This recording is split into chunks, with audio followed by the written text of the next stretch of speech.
Hello and welcome to Hardcast, where we talk about Harbinger Wars. Again, from a different viewpoint. I'm Humphrey Erm, and with me as always is Christian Claus. Hello. Alright, well, Harbinger Volume 3, tie-in to Harbinger Wars. Did it feel like it was just a retread of the previous volume, or did it feel like it kind of like stood on its own in a sense? Well, it definitely did not stand on its own. I mean, if I had read this before reading Harbinger Wars, I would have no idea what's going on. I mean, they jumped from location to location so often. They left out so many things and added some stuff where I don't feel like it was 100% necessary. I don't know. I just feel like the only interesting part in this comic was Harada's backstory. I have that as a separate question here, but yeah, that was like the new element provided that wasn't provided before. Right. Basically everything, I mean, okay, sure, there's a lot of the stuff that we learn from the Renegades that we didn't know before. I mean, the whole Faith calling her grandmother or trying to call her grandmother, and then that whole thing with the lamp. Some of the bonding between the Renegades and the children, which I think they just left out of the Harbinger Wars because they knew they were going to make a tie-in comic. I believe if they wouldn't have made a tie-in comic, they would have added some of this bonding into the actual crossover. So yeah, I mean, it's an interesting concept. I feel that you make once, you do the story once, and you tell it again twice more, but from different points of view. And I'm pretty sure that they're not the first people to do this. Oh no. But yeah, but I just feel that in this one, it could have just been a Harada special. You know what I mean? I would have much rather just have it compact together with just saying something like a special issue or whatever of like with the issue number 0. I mean, that was really nice. I really liked that issue. But then when the other ones with it kind of felt like we're going to take this chance to tell Harada's backstory, but not tie it together really well. It just felt like it was like, all right, well, we have to tell the Renegades side of the story, but we don't have enough to say about it. Like, not enough happened, and we can't think of anything else to do. So let's just like somehow sew in this other patch, which is then Harada's story. No, I definitely agree with that. It's unlike if one were to compare something like Arrow, which always goes on with flashbacks. There they tend to at least have some kind of thematic connection to what's going on in the present. Yeah. But here it really was, like you said. Yeah. Well, yeah, not all the time. I mean, there are some episodes. Yeah, there's some episodes where it's just like they tack on a flashback where at the end to be like, remember he used to be on an island, and then Beijing and whatever. Exactly, but still, that's what I mean, and I agree with you. The Harada story, while interesting, again, I personally felt it was very interesting seeing this kind of younger one. I mean, it looked like such a baby face. And I don't mean I don't mean the issue 0 either, where he was a child, but yeah, I understand. So yeah, but that kind of whole like, okay, and me as well, I like period piece stuff. Yeah, so in terms of like superheroes, so which in a sense kind of disappointing, 1962, but we're just kind of in this little sci-fi spot here, little nondescript science laboratory place. Right. So it's kind of, I mean, of course, it's still important to date, since this is what happened before, but it's like, oh, well, didn't really get anything cool out of it. I mean, that has to do with the time period. Yeah, of course, yeah. Well, I think it's interesting because I actually wrote this down. I mean, as much as like Project Rising Spirit is, way more dickish than, the Harbinger Foundation, both before and now, if you compare them. Yeah. But I do agree with that guy, that like Director Carter or General Carter, the guy in charge of Project Rising Spirit in the '60s. Yeah. As he sort of points out, they're the only ones who can compete with Harada. They actually now have those helmets on so that he can't be mind read and actually do things with technology on their level. And that's the whole thing. It's not like Harada's just super awesome. It's that he really is cheating with everything. I mean, Right. imagine, and I don't even mean like all the, like the telekinetic power, just the mind reading, how useful that would be for a businessman. Well, of course. Yeah. Yeah, I mean, again, but it's just such pure cheating. I mean, again, I'd probably do it too, if I was in this position. But it's kind of, to me, I think I kind of like the rudeness of the Project Rising Spirit in the flashbacks, because I feel Hmm. while Harada presents himself as this very honorable kind of guy, I kind of like how they, by being so, rude and awful, they kind of point out that, dude, you're terrible as well. Yeah. Yeah. So, because I myself kind of forget sometimes that, oh yeah, Harada's actually awful. I mean, again, he has good intentions, but Jesus, man. Yeah. Exactly.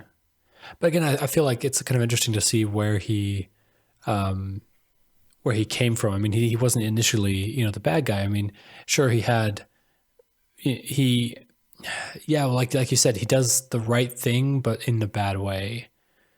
Um, and seeing his backstory and the whole Hiroshima thing and stuff like that, just where he, he does the right thing.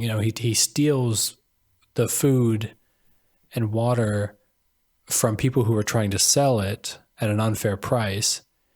But he does it by controlling people's minds, by making them kill themselves, by doing all this stuff. So his intentions are good, but he's just doing it the wrong way. And it's kind of the same way with, later than in the '60s, you know, he wants to, just have a business and do the right thing basically, and kind of push the human, like what would you call it? like progress forward. But then this guy, has spies in his company, and he finds them, of course, and then he kills them because that's the only thing that he can understand. Like that's his way of dealing with people who betray him, and that's always been something like a bit, I guess, since a kid. That's how he learned how to deal with bullies, is to kill them because he can. So that's, yeah, it's just a product of his environment, I guess, or his upbringing. No, definitely. So, and again, it was very good, like material, but like you said, it might have been better, like maybe having made like a giant-sized issue, like issue 0, that had like the Right. whole like prequelness of him, but then also this scene because it's sort of tied together in a sense, and then it would have been more contained rather than, as you mentioned, like, oh yeah, let's fill it out with some backstory. Exactly. And so, yeah, I'm just personally wasn't um, too interested in the renegade stuff. But then again, the renegades are one of my least favorite. Oh, the Harbinger is one of my least favorite books in the series. No, no, we've But discussed that, which is yeah, what I find so amusing, that the first event is with the two properties you like the least. right, exactly. But yeah, so I mean, for Harbinger me, and this Bloodshot, book was, awesome. well, for me, this whole thing was a little bit unnecessary. I feel. I mean, yeah. I mean, yeah. I don't know how often I can still say it, but yeah, it was just it felt unnecessary to me because it just felt like they were adding on the Harada's backstory to, because they realized that they don't have enough to talk about in the Harbinger book. Mm. Yeah. No, exactly. No, I mean, again, we agree. Yeah. Well, we usually do. I mean, we're not that different in a lot of things. Yes, the two of Yeah. us. No, but in terms of Did, actual events in the comic, then, or like in the present, so to speak. yeah. So I just want to bring up a scene that I really liked and that I wasn't sure if it was in Harbinger of Wars or in this volume. So when we were about to read them, so I was hoping it was going to be in the previous one, but here it is. The bar scene in the beginning, so where Torque and Charlene Yeah. are in. I just Yeah. really love that confrontation between Torque and that disabled person. So as Charlene says herself, the Yeah. irony within there. And it's like Yeah. that, this guy who's, been bedridden, I guess, all his life. He just get like, oh, hey, look at this guy in the chair. And then the whole like, dude, this guy's like, a champion rock climber. It's like, what? Yeah. I don't know. I know you're not that fond of Torque in that sense, but I just kind of like this whole conflict within him. Again, it's this. Again, I feel his power out of all the characters in the Valiant universe, I feel, is the most representative of his personality and has the most kind of like metaphor regarding it. Yeah, but he's just a douche. Oh yeah, I I mean, don't it's not. disagree. Yeah, but it's just like, and I don't know.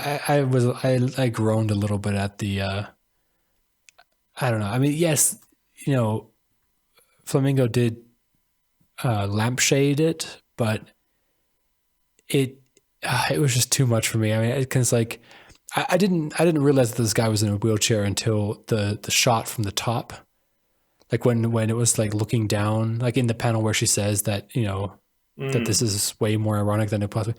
I didn't realize he was in a wheelchair until that happened, or until that shot, and I think I'm pretty sure I even audibly groaned when that happened because it was just so, I don't know, just so like, oh God, are we doing this now? Are we really going to do this now? And I mean, I'm happy that it was like really short, that it wasn't like a long thing. But yeah, I don't know. I don't know. I guess anything that happens with this character I just don't like because his whole thing is just too on the nose. It's the cripple Mm. who becomes the bro. I mean, and then of course he still is the asshole. I mean, I feel like I guess that makes him a little bit different though than, because I do like the idea that when a scrawny or even a broken person becomes strong, that he becomes honorable about it because he knows what it's like to be weak. I mean, yeah, that's basically Captain America right there. And to see him, you know, be this weakling and then grow up into this douche, it just kind of, for me personally, I just feel like that's a weak character. It's just a guy. I don't know. It's not a guy I want to follow. It's not a guy that I want to read about. I don't want to support him because it's just being a douche. And maybe in the future he'll change, but I don't think he will because that's supposed to be his character. And yeah, for me, it's just like, you're a douche. I don't want anything to do with you. I want to skip all of your scenes. Okay. Yeah. No, I agree. I definitely agree with that. I don't think he could carry a book on his own. So he's like too one-dimensional in terms of just his character to do that. But I feel I like his. Well, I like that he's part of the team in that sense. I mean, you always kind of have that kind of like jerkish character. You got your Guy Gardner's, what's it called, The Thing. You're gonna have that strong guy kind of going like, "Oh yeah, why should we do that?" So I feel he does Yeah, it. but most of the time, these people are good in the good. Ugh. Most of the time, these people have like good hearts, and they still have these moments where they're not douchebags. I mean, even Guy Gardner, he has these moments where he does, lose the douchiness for a while at least. He doesn't. I mean, because like the thing is, the Guy Gardner, he's more like a, like he's a dick because he wants to be funny. You know what I mean? Like he's not a real douchebag. He's just a dick because he wants to be funny. He wants to be part of the team. He wants to Yeah. Mm. And the thing, he's just pissed off. He's just pissed off at things, but he still saves people. He still is a good person. He's just pissed off at a lot of things. So if someone rubs him the wrong way, he will, rub back. But Torque is just a dick. I mean, as soon as, someone says something like, hey, could you keep it down? He goes like 110 degrees. And I don't know. I just feel like someone who's been through pain and through suffering and stuff like that should be more understanding to the suffering of others. I mean, if a white male douchebag like this, completely privileged douchebag runs around talking about how great everything is and how great he is and everything, the world is so awesome and stuff like that, I'd be like, okay, yeah, you kind of have the right to be a douche because nothing has ever gone wrong in your life. But because they just can't understand that people are not like him. People, I don't know. We're talking too much about Torque again. He's a dick. I don't want to talk about him. Again, I like his character because and again, as you were mentioning there, the whole idea of with how he's lived, you feel that should be kind of his catharsis in terms of, oh, now I can do good for others. Yeah. But I think this is again for Valiant trying to kind of be a bit different, I guess, in a sense. Being a little bit more edgy. I mean, again, if you're comparing like to Captain America, it would be then he gets the serum, he becomes big and strong, and they're like, yeah, man, let's go kill us some Krauts. Rather than the honorable man he is. Yeah, and again, as I said before, this might be, this is his character. This is what he's meant to be. I'm just saying that I cannot get behind him, and I never will. Because yeah, it's just something that I can't understand, and I would never. Yeah, I just don't like it. And we could talk an entire podcast about Torque, about how much of a douche he is, and yeah, but the thing is, like, we're just circle jerking about this because I'm saying that he's an idiot. You're saying that you're right, he's an idiot, and then I continue talking about how much of an idiot he is, and then you keep on saying that he is, and then so let's just move on to the next subject. So I can't wait for us to get into Torque issue number 0. Jesus Christ! Don't joke about that shit. So, but speaking of number 0, I forgot to mention this earlier. It's a little tidbit. So Valiant was the first with the number 0 in the like modern sense of it. Yes. Yeah, you told me about that. Yeah. Actually, that's a little research on it, just to see so I don't lie. Yeah. So, but they are the first with the modern thought of it. The previous 2 examples don't. I mean, they were first, but don't really count. So the first one was the first one was a Robert Crumb comic, Zap Comics. The thing was that issue 0 came later because the material for issue 1 was stolen. Like they robbed, someone robbed the actual pages for before print. So they had to quickly make a new one. Okay. And then they got a hold of it again, and because that was supposed to be first, they then re-released it then as issue 0. Huh. Okay. Yeah, again, kind of okay, that's an actual meta reason for it. They literally did not have issue 1, so. And then another one was some independent comic, some kind of Ampro thing, where someone released it as a prototype comic, as it was referred to, but it was also mentioned issue 0. Okay. But yeah, Valiant in the 90s was the first where they actually did it and used it in the modern sense of giving backstory later. Cool. Let's let's not just have everything from the beginning. Let's fill in the gaps later. And then they realize that they still need to make more backstory, so they call it 0.1, 0.2, 0. And so on. Negative numbers. Yeah. One thing I did want to mention when as soon as I started reading this whole thing about what Darpan's power was, I was just thinking to myself, wow, he would have no effect on you. Oh, he would. I doubt it. Not in the way that these guys do. No. It would be more kind of aww. Yeah. Like It's that is the full extent. That's the full extent of your that the misery of your life. It's just, aw. what's he thinking about? No, I didn't get into my Like this is school of choice on the first try. right. Like there's a guy puts a gun in his mouth and shoots himself because of what he thinks about, and you're just sitting there in the corner going, aw. Oh well, I guess I'll try next year. Yeah. I don't know. Oh It's man. I actually like that power set too. It's an interesting character in that sense. I love It's how one the of one those guy is things just where I dabbing in the feel, background. hmm? No, there's just a in one of the panels, the guy in the background is dabbing. Hmm. Yeah, no, I just But yeah, think it's anyway. no, I just think it's an interesting kind of power set. And it's actually one of those things. I'm think there's a similar character in DC Comics.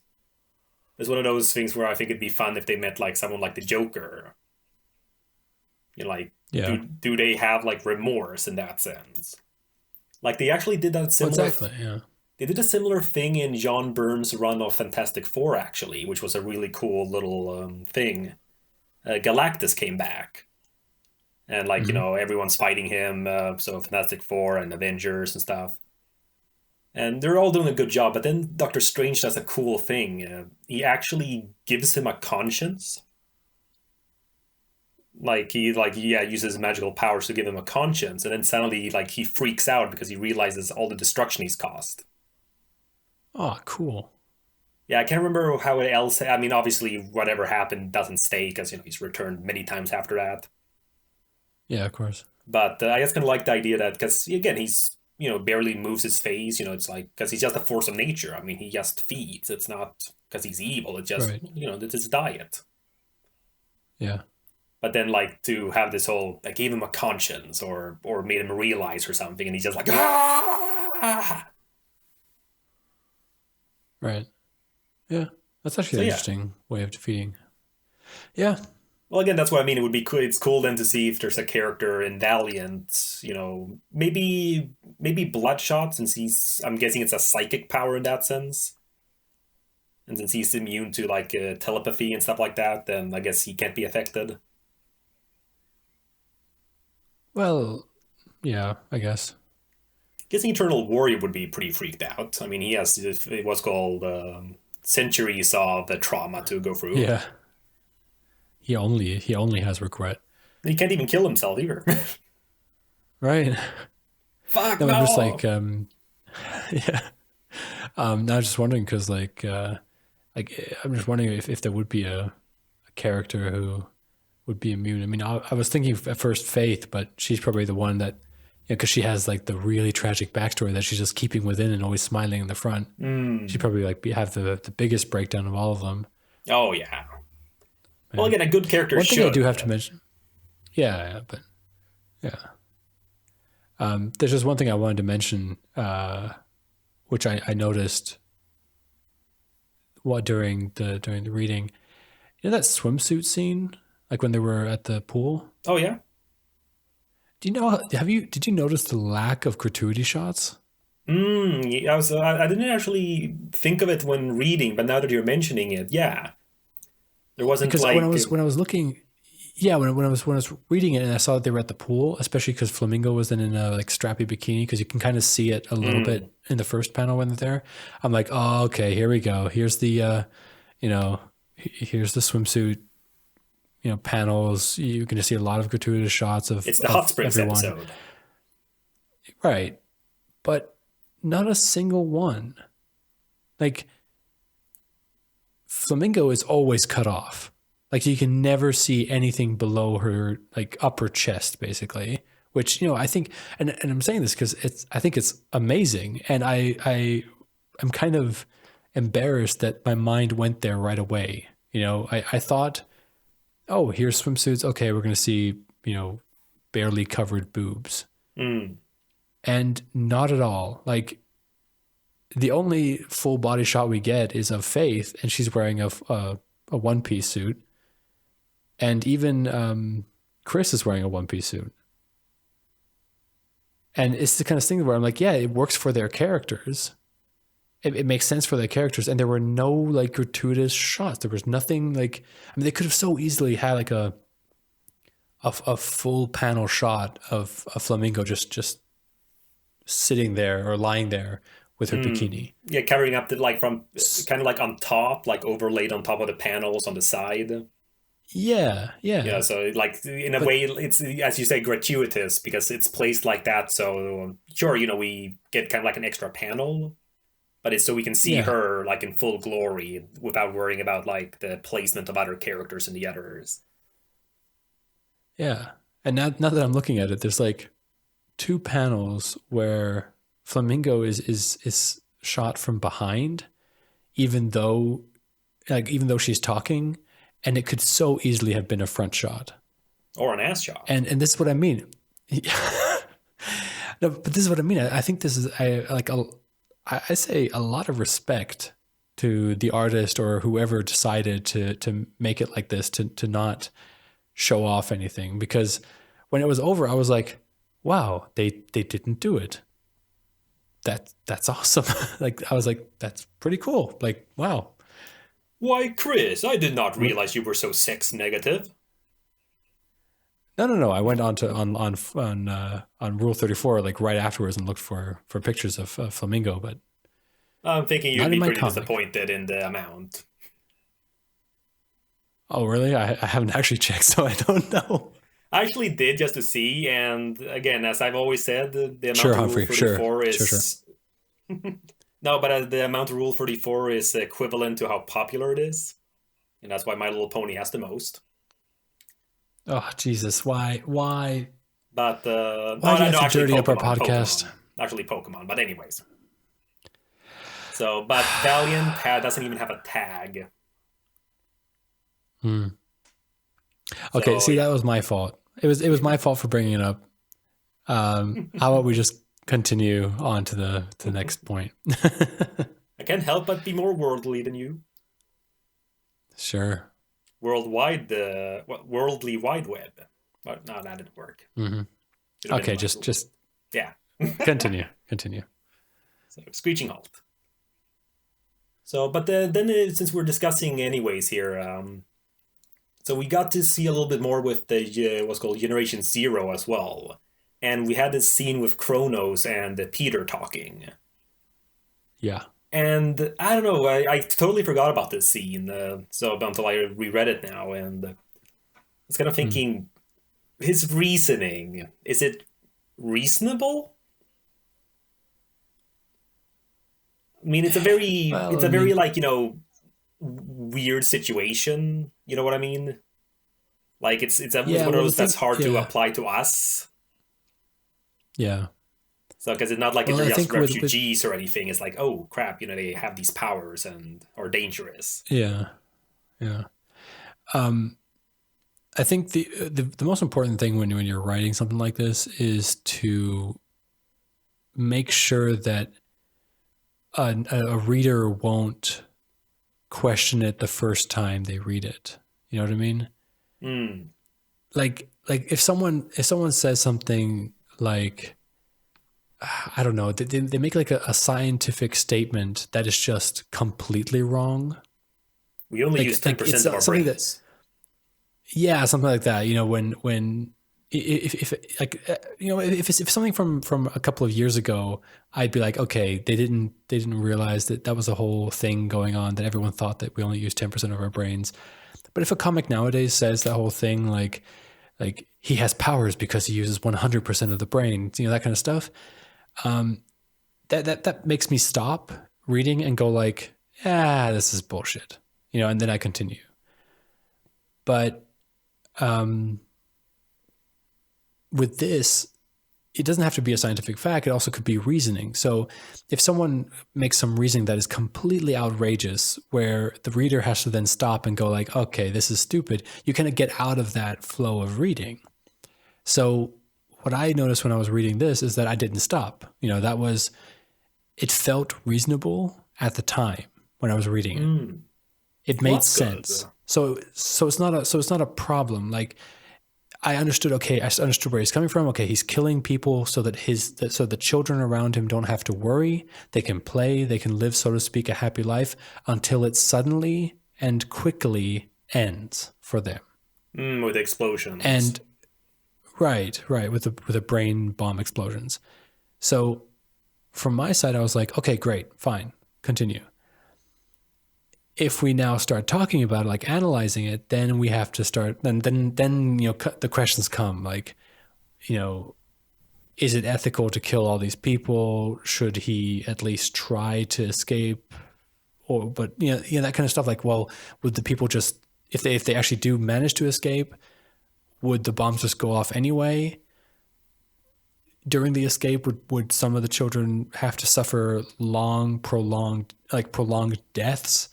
Like prolonged and painful deaths instead of just a quick death that they could have had suddenly sometime in the future.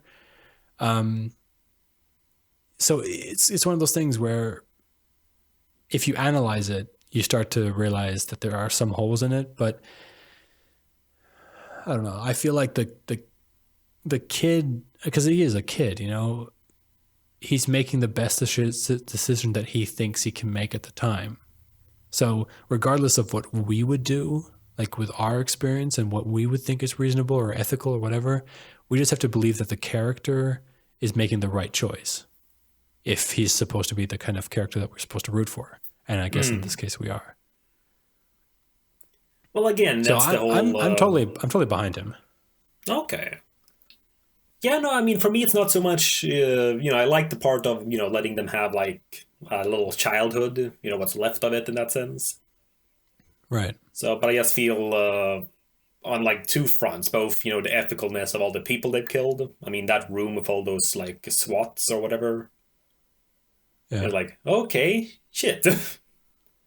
But then in terms of the kids themselves, like, well, dude, run, run until you can figure something out.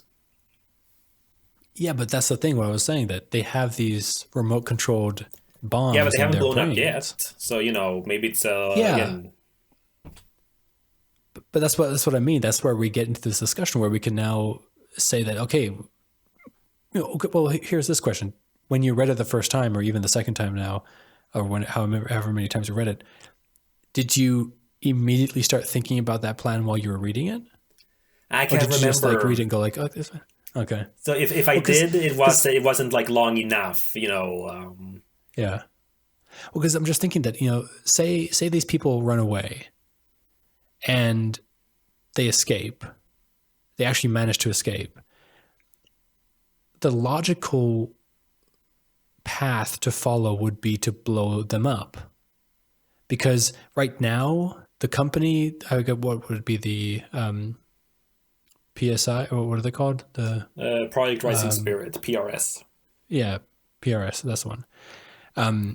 Right now, PRS is like, we know where they are, we can get them.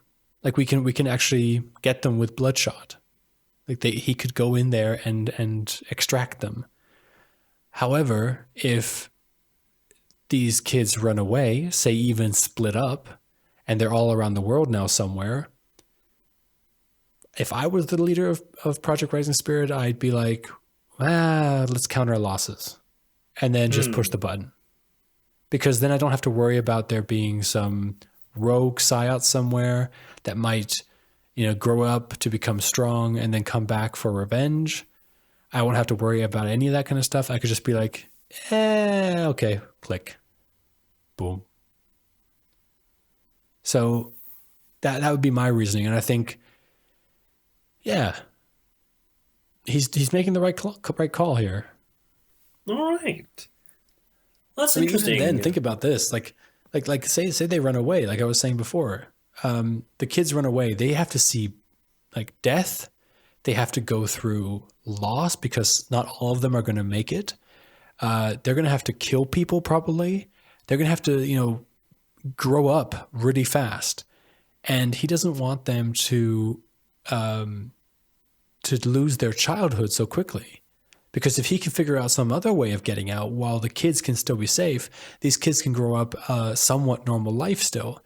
But if they have to go through murder and seeing their friends die in battle, they will become soldiers.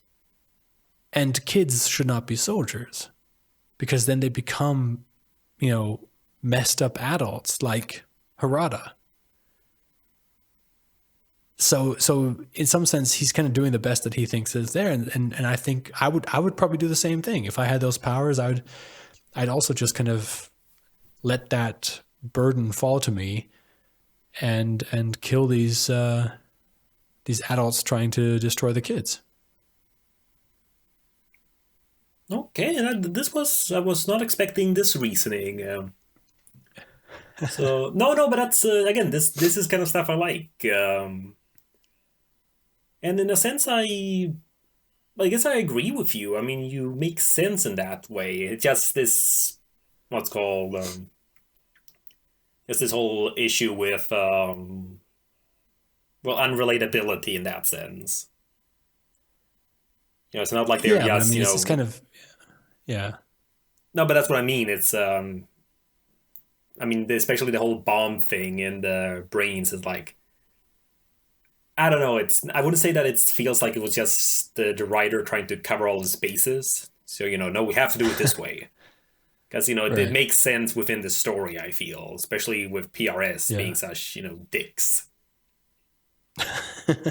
I mean, really, they yeah. are, they're No, they like the are. most evil organization we have, but even then, it's, yeah. Mm. All right. So I also wanted to bring up just overall, because we mentioned that last time too with Harbinger Wars as an event. It was very low key and humble, and in the end, none of our heroes really accomplished anything. No, So, and here especially, since we get to see from, well, we got to see a lot of Harada in the actual volume as well, but here we get to see them capturing them now and making it more clear that, yeah, Harada got the surviving Psyops and the Renegades are on the run again.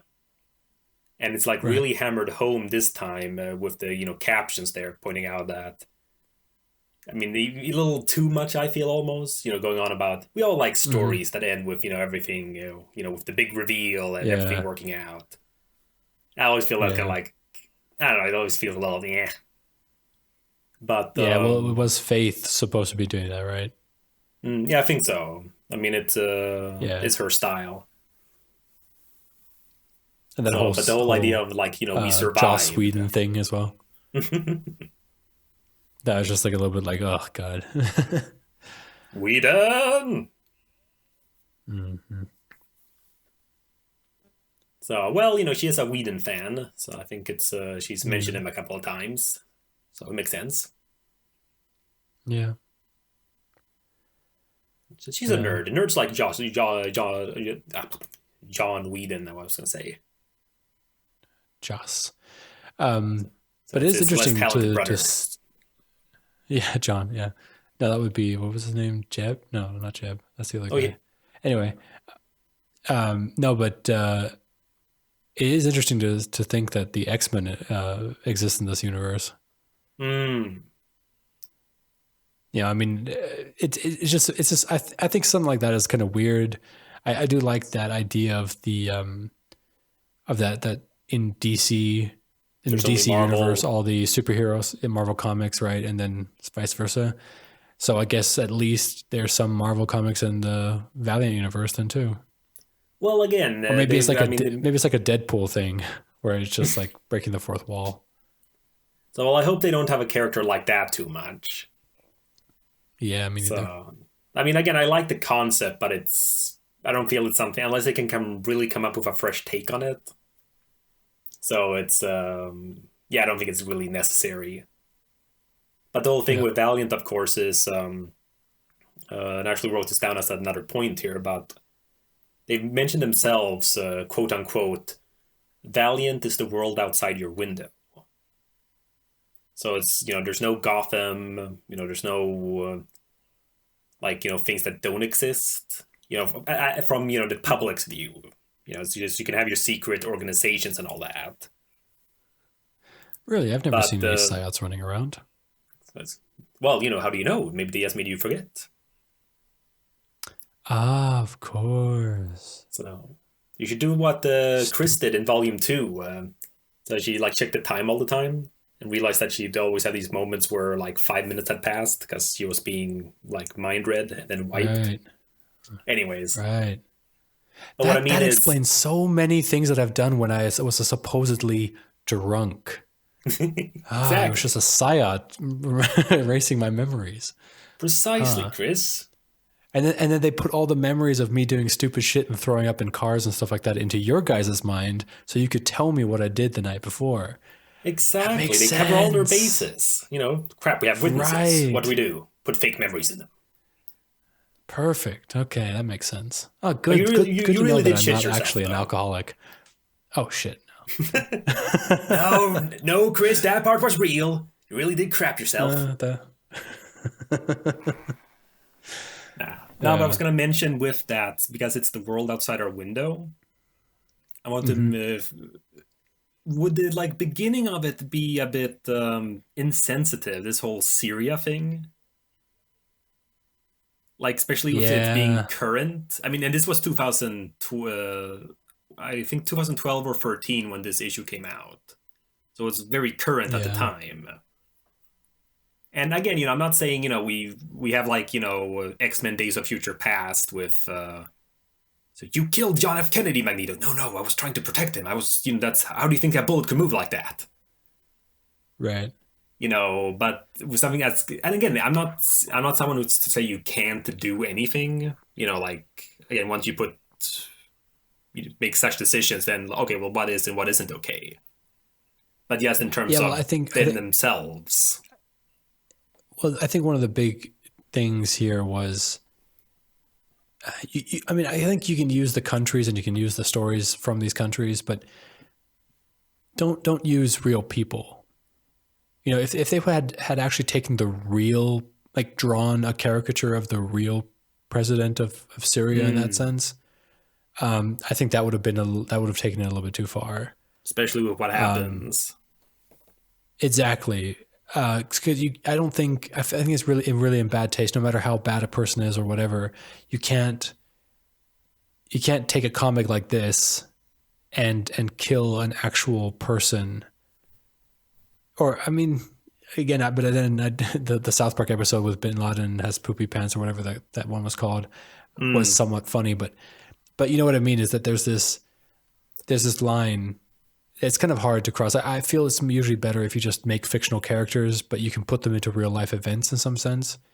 But then it's important to not like make it kind of look like him, but it's not really. It has a different name. But yeah, I generally think it's kind of weird when real life people show up in comics, like Hillary Clinton in the New Faith comic. Oh, you saw that too. I had that here as well.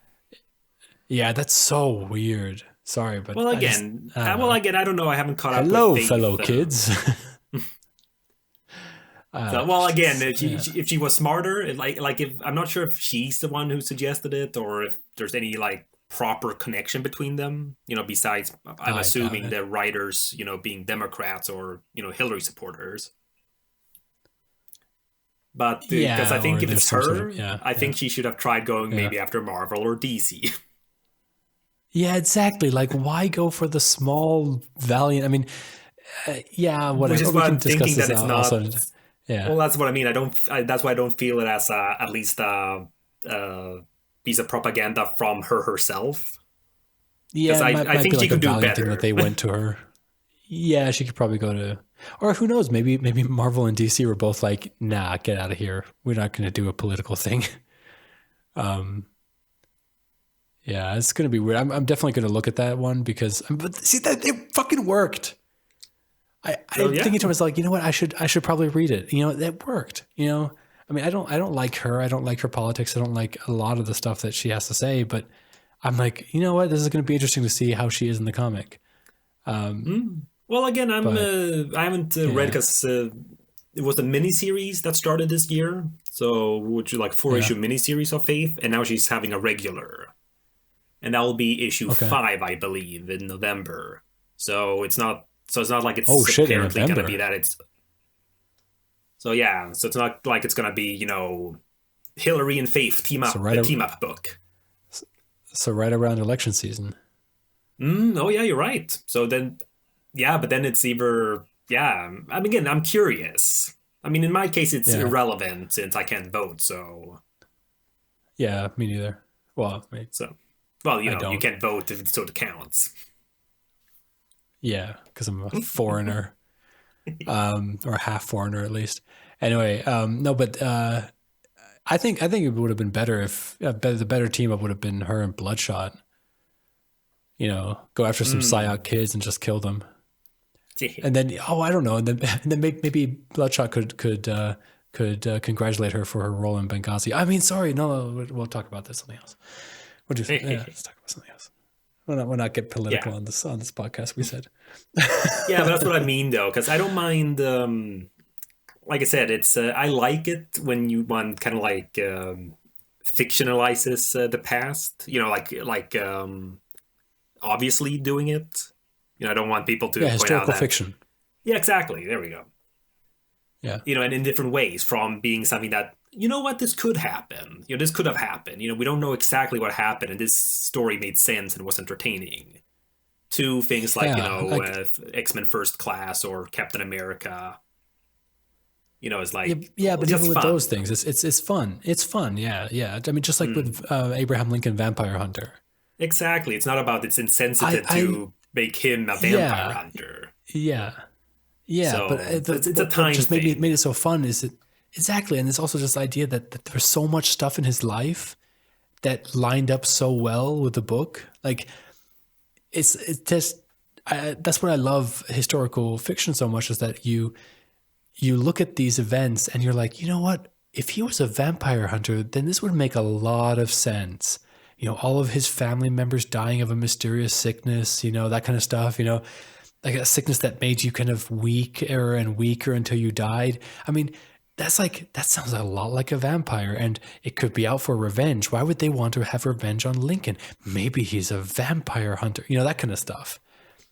So It's yeah, no, just so, exactly. yeah, it makes so much sense. I don't know. It's just, So Don it's Rosa, I fun. think, does a very good job with that too, with his historical Scrooge comics. Yeah, yeah, So like he did this one really good one that I actually did some research on later just to check, where he's like teaming up with Barnaby Jones and all these other like Wild West people.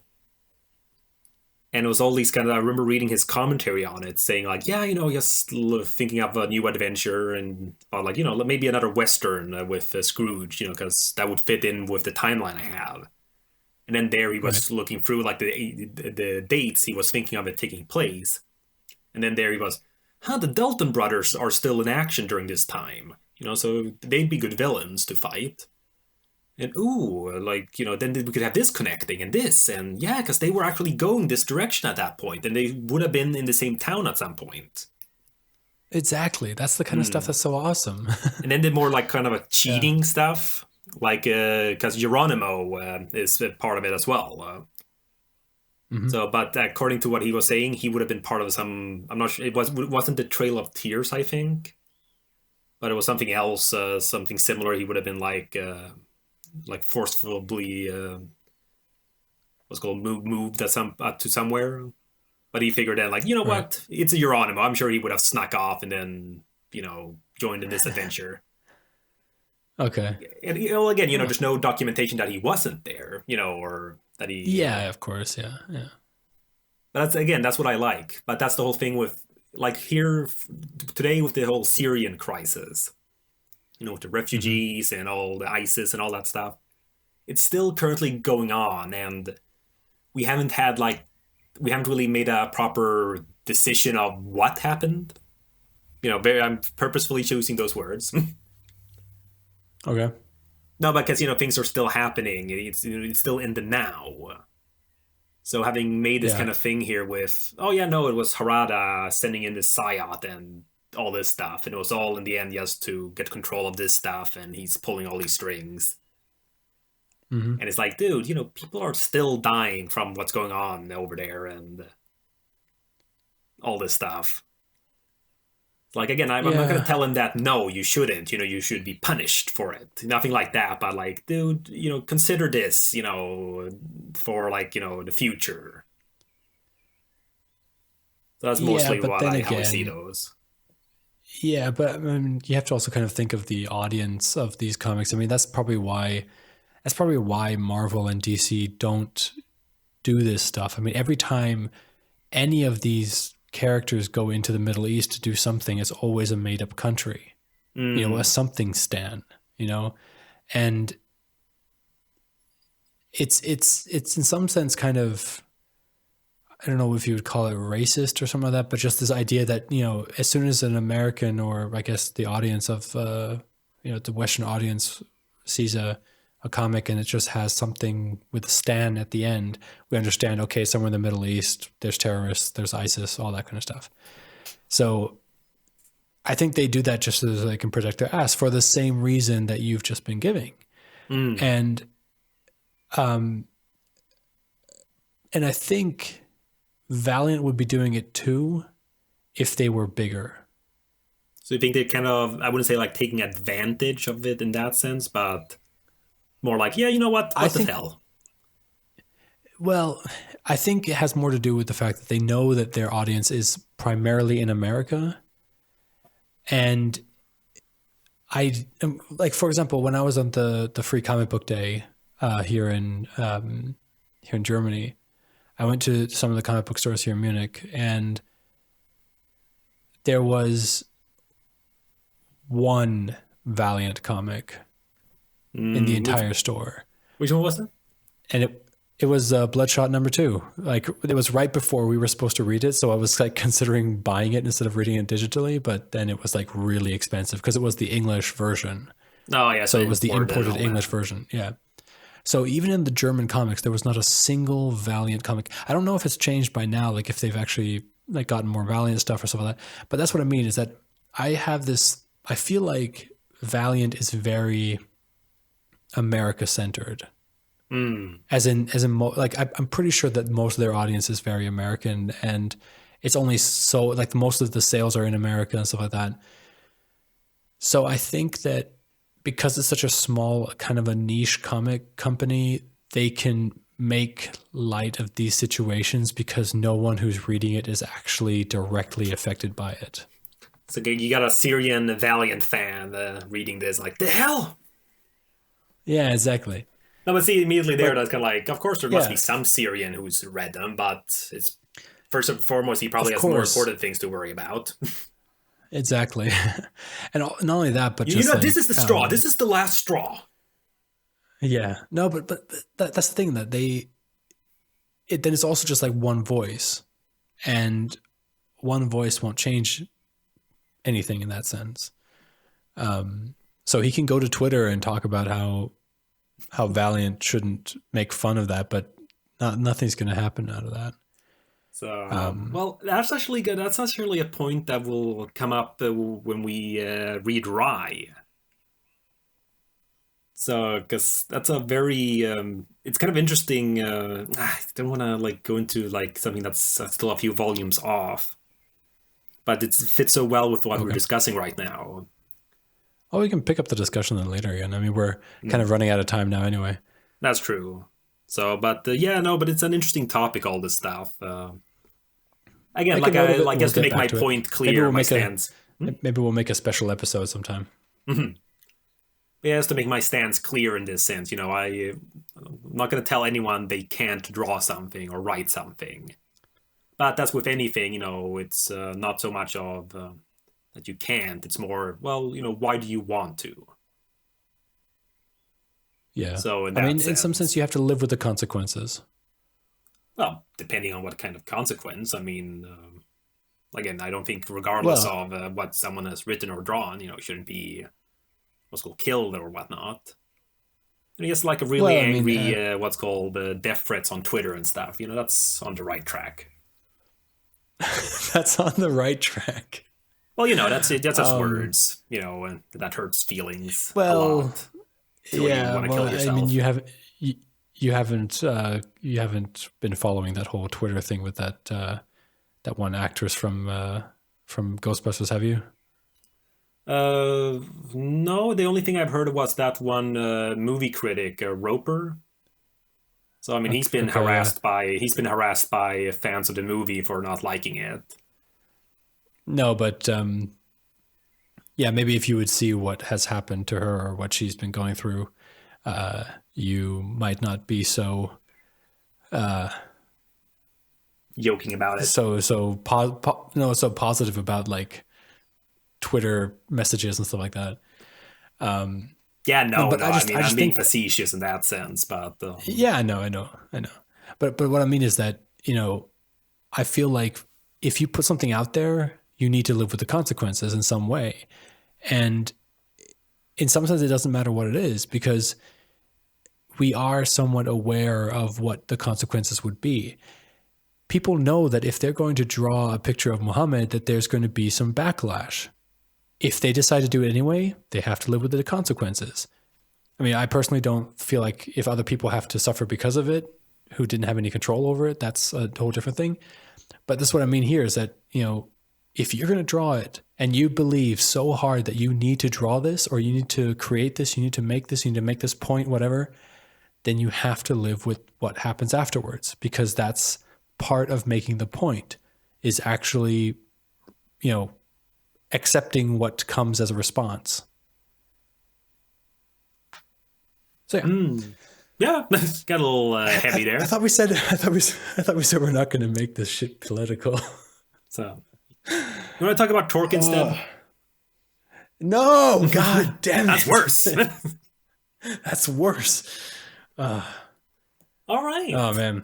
But I think that's about it. I mean, Wow. I didn't think we'd have this much to talk about, but then again, it kind of Me neither. spun off from other stuff. So I think wasn't quite as much of the actual comic compared to last time. Yeah. Yeah. Well, I mean, there was a lot of repeat of those stuff. Yeah. Exactly. So we discussed the new things, especially the Harada stuff, which was very new. It was awesome. So yeah. So yeah, I think that'll be it for today. Okay. That was the 12th episode of Hardcast, detailing Harbinger Volume 3. For more content from me and Chris, check out robotkeef.com and follow us on Twitter at Humphrey_Erm and at Christian D. Claus. You can subscribe to us on iTunes or listen to us directly on robotkeef.com/podcast. Catch us later for our next episode, discussing Harbinger Wars. Again! But from Bloodshot's point of view. Again. So, and after that, we'll be out of Harbinger Wars. Finally, on to something new. And your favorite, Archer and Armstrong.